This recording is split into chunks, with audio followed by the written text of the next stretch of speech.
জীবন যেন এক অনিশ্চিত যাত্রা, যেখানে পরের মুহূর্তে কি অপেক্ষা করছে তা কেউই জানে না।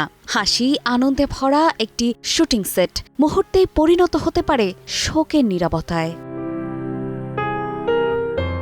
ক্যামেরার সামনে অভিনয় চলছিল, আর ক্যামেরার পেছনে অদৃশ্যভাবে এগিয়ে আসছিল এক নির্মম পরিণতি।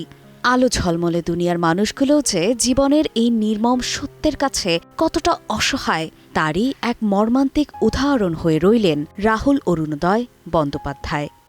তখন আমি দায়িত্ব নিলাম, সারা জীবনের জন্যই দায়িত্বটা নিলাম। টালিউডে নেমে এসেছে শোকের ছায়া। আচমকাই না ফেরার দেশে পাড়ি জমিয়েছেন জনপ্রিয় অভিনেতা রাহুল অরুণোদয় বন্দ্যোপাধ্যায়। পশ্চিমবঙ্গ উড়িষ্যার সীমান্তবর্তী তালসারির সমুদ্র তীরে একটি ধারাবাহিকের শুটিং চলাকালে ঘটে যায় এই হৃদয় বিদারক দুর্ঘটনা।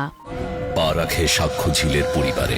ভোলে বাবার আশীর্বাদে কুইন কি পাবে সত্যিকারের ভালোবাসা?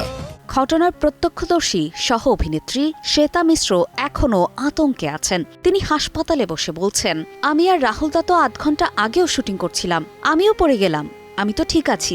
রাহুলদা ঠিক আছে তো? আমি কথা বলবো, আমাকে যেতে দিচ্ছে না। জলে জড়াতে হবে, আর জলে জড়াতে গেলে তো তোমাকে জলে ঠেলে ফেলতে হবে। এটা কি হচ্ছে? আমি কিছু একটা ভুল করছি। জানা যায়, শুটিং শেষে সমুদ্রের দিকে এগিয়ে যান রাহুল ও শ্বেতা। অগভীর পানি মনে হলেও আচমকাই বেড়ে যায় স্রোত ও ঢেউয়ের তীব্রতা। প্রথমে ভারসাম্য হারান শ্বেতা মিশ্র। তাকে বাঁচাতে গিয়েই গভীর পানিতে তলিয়ে যান রাহুল। দ্রুত উদ্ধার করে হাসপাতালে নেওয়া হলেও শেষ পর্যন্ত বাঁচানো যায়নি এই অভিনেতাকে। মেয়েটা কেন অত রাত্রে বাড়িতে ছিল?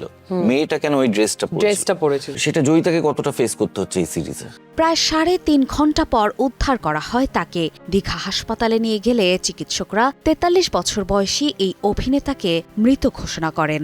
প্রত্যক্ষদর্শীদের মতে, সাঁতার না জানার কারণেই পরিস্থিতি আরও জটিল হয়ে ওঠে।